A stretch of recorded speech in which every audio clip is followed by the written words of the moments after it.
Hello everyone, welcome back to my channel. So in today's video we are going to discuss about scatter plots. So firstly, let's have a look on our data set.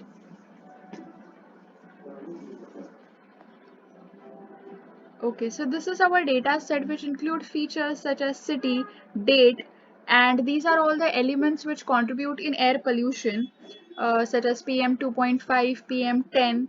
PM is basically particulate matter, and 2.5 and 10 are its sizes. And this NO, NO2, NOx, etc. are the elements which contribute in air pollution. And these are measured in micrograms per meter cube. Nextly, we have AQI, that is air quality index, on the basis of which we get to know uh, what is the air quality of our atmosphere. So higher the AQI, worst is the air quality. And this is AQI bucket, which will tell you about the air quality, whether it's moderate, good, satisfactory, severe, etc. So these were the plots we discussed in previous videos, and today we are going to discuss about scatter plots. So scatter plots can be plotted by using two libraries, that is Matplotlib and Seaborn. So let's first understand how can we plot it by using Matplotlib. So for this we have to use plt.scatter function, and we have to pass x and y parameters, in which we will include the features we want to plot the graph, for which we want to plot the graph. So here I have passed PM 2.5 and AQI. So this basically tells us the distribution with respect to PM 2.5 and AQI. And this is another method similar to it's a part of Matplotlib itself.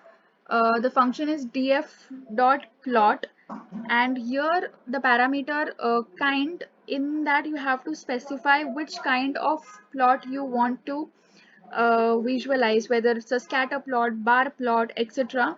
And similarly you have to pass this two parameters x and y. The difference between these two plots is, in plt.scatter you won't be able to see the names like AQI and uh, PM 2.5, but here using this df.plot function, the name AQI and benzene are directly visible here.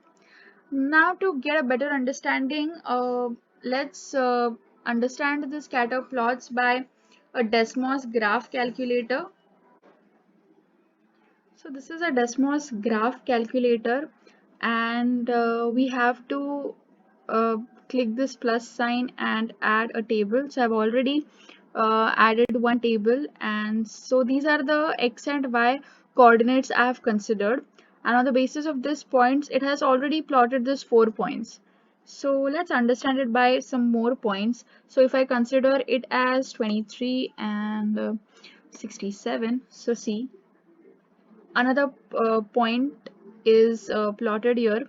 Similarly, some more points like 98 and 67.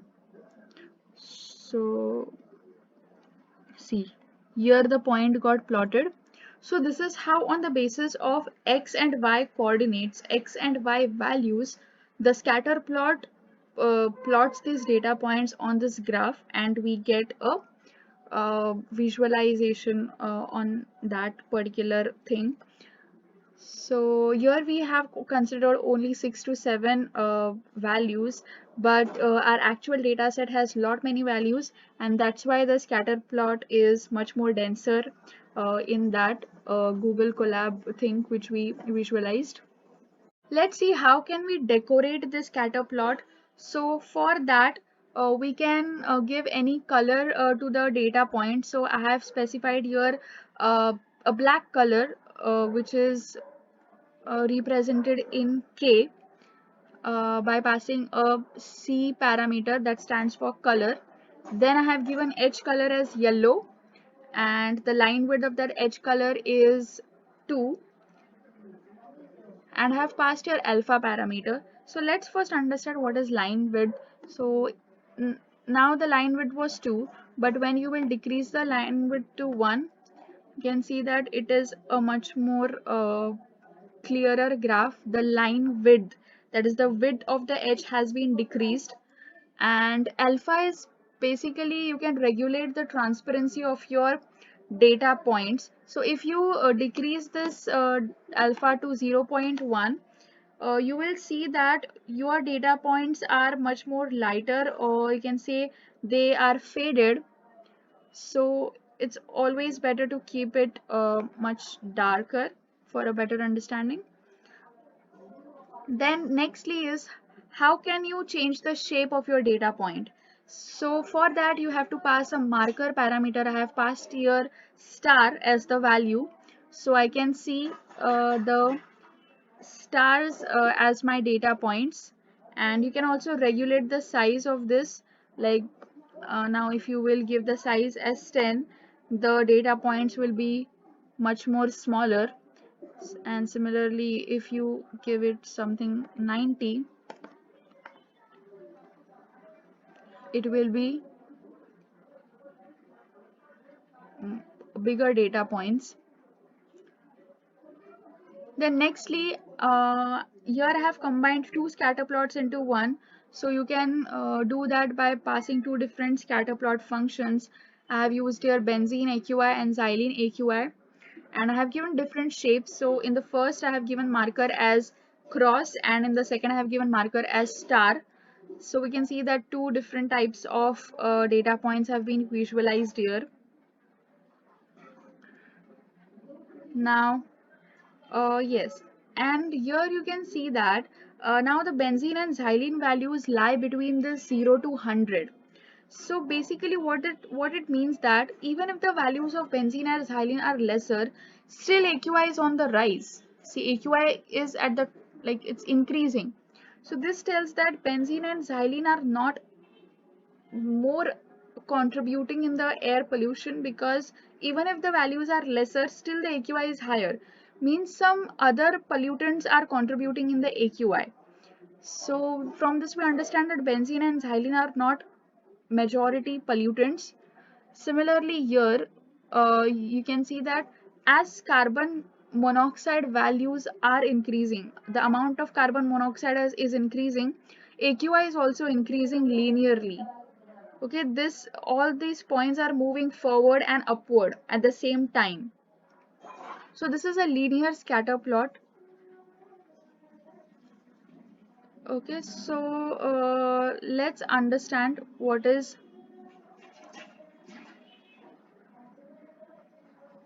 how can you plot it by using a Seaborn library. Okay, so for that we have to use sns.scatterplot function. Now here there are three different ways of how you can mention your features. The first method is by doing x equals to like pm 2.5 in quotes. The second way is just by doing df dot pm 2.5, and the third is df in then in square brackets in quotes pm 2.5. So like all these three methods work of declaring your features inside the scatterplot function. So this is the normal scatter plot. Now I have given here the color as red to the scatter plot by this sns.scatterplot function, and I have added some title by using plt.title. Similarly, you can add some labels if you want.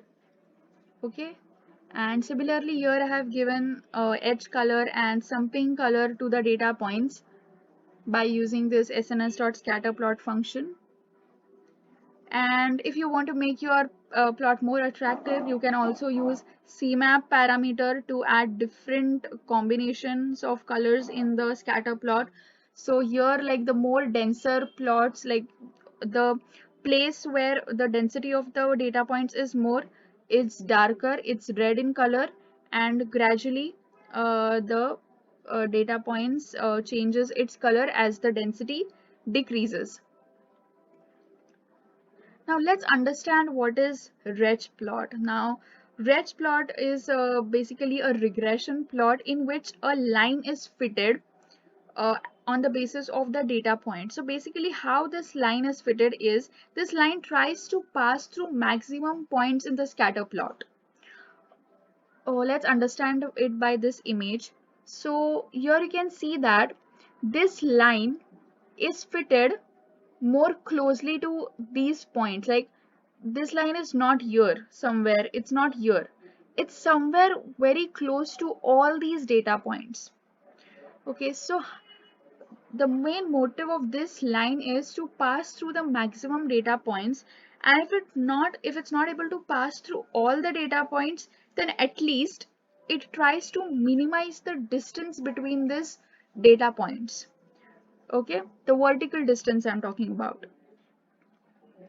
So accordingly, the line gets fitted as per the data points. So the reason why we have to use reg plot, it gives a direction, like in which direction our scatter plot is exactly going, whether it's linear or its slope is very less. Because if the slope of this line is lesser, like if it's like this, then it will indicate that it's not a linear graph.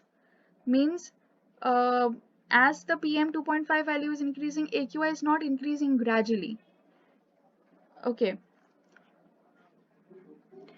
similarly this is a completely linear graph because all the data points are moving in one single direction. In the above plot, like they were moving in two different directions, so it was difficult to understand the direction of our scatter plot.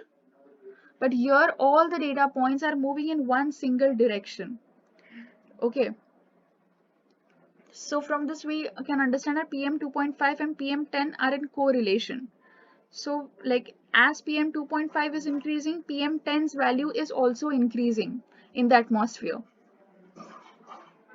Then our next thing is how can you plot multiple scatter plots in one single frame. So for that, you have to pass a parameter ax, and you have to give some values. So I have given the values at ax1, ax2, ax3, etc. And I have incorporated in this rounded bracket. So if you if you want to plot three plots in one single row, then you have to give your three values in this bracket, like ax1 comma ax2 comma ax3 and so on. Then you will get three uh, plots in one single row. So this is done by using a subplots function, and you have to pass n rows and n columns parameter, where you have to specify number of rows and number of columns, and you will get this beautiful scatter plot like in one single frame. Then let's move ahead and let's see about like HUE parameter. And this parameter helps us in separating our data points. Like see, in this above plots, like every data point was having the same color and it was difficult to understand it. So for that purpose, what you can do is you can add U parameter, and you can decide on the basis of which other feature you want the data points to be separated. So I want my data points to be separated as per cities. Okay, so now see, Ahmedabad is this reddish pink, right? So reddish pink data points are more here, which means that AQI is much more higher in Ahmedabad than as compared to other cities. Okay, so like you get a better understanding by adding these colors to your scatter plot. Similarly, you can also add some different shapes. You can also separate these data points by using different shapes. So for that you have to use the style parameter, and you have to pass the feature on the basis of which you want to separate the data points. So I want to separate my data points on AQI bucket. So you can see that these square shapes are more in this plot, which means that, and the square shape is for severe. Okay, which means that uh, in majority of the cities the AQI is much more severe. Okay, and that's why the data points are in relation with this severe, that is square data points, whereas other shapes are between 0 to 250. So this indicates that uh, like 0 to 250 is the value range in which the air quality is kind of good or moderate. Okay, now nextly, uh, what if you want to include both parameters, that is U parameter and style parameter together? So yes, you can do that. I have and I want to separate these data points on the basis of AQI bucket. So I have passed AQI bucket as my feature to U and style both. So similarly here also, severe severe severe is data points are more in this graph. So from this we can understand that yes, in majority of the cities the AQI is severe. So like this is kind of boring plot. So like if you add colors to your scatter plot, visualizing becomes much more easier, and even identifying different AQI buckets also becomes easier by adding this colors to your scatter plots. So this is the same plot I included above. But the one thing I want to mention here is, now if these data points are so smaller, okay, so like identifying the shape of these data points is a bit difficult, right? Which is square, which is circle, it's difficult to understand. So for that you can pass this sizes parameter. Okay, pass two values. I'm giving here 100 and 400. So these values are for x and y axis, by which how you want to increase your size. Okay, and once you pass these values, you will see that your data points are increased in size. So now it's easier to identify that which are square, which are circles, etc. So let's understand this graph in much more detail. So Ahmedabad stands for like the yellow color, yellowish color. Okay, so we got an idea that, like, okay, AQI in Ahmedabad is greater as compared to other cities, and this is square. Okay, so and square stands for severe. So we get an idea that okay, Ahmedabad is having highest AQI, and AQI is severe over there. Similarly, um this circles, like black circles, are between 0 to 200, and circle stands for poor air quality index, and this color is black. So black is for Vishakhapatnam. So we got an idea like okay, in Vishakhapatnam the air quality is poor. It's not severe, it's not moderate, but it's poor. So you get to understand two different things here. One is that the AQI, like from which city, like which city has highest AQI, and what is the AQI bucket of that particular city. So this is the benefit of adding both the parameters like U parameter and style parameter together. Then the next thing is I have just done it for a better understanding, like how it will look if you add all the three plots together, that is scatter plot, line plot, and bar plot in one single graph. So this is how it looks, and it's very much clear that Ahmedabad is having highest air quality index as compared to other cities, whereas Delhi is at the second position. And this is a facet grid function. So like it gives you the same conclusion that Ahmedabad is having highest air quality index, but in a different way. Now severe is stands for a green color here, and green color is more for Ahmedabad. So it's pretty simple that Ahmedabad is having highest air quality index. So yes, that was all for today's scatter plots. I hope you liked the video. So yes, if you like the video, please subscribe, share it with your friends, and hit that like button. and stay tuned for more such videos. Thanks for watching. See ya. Bye bye.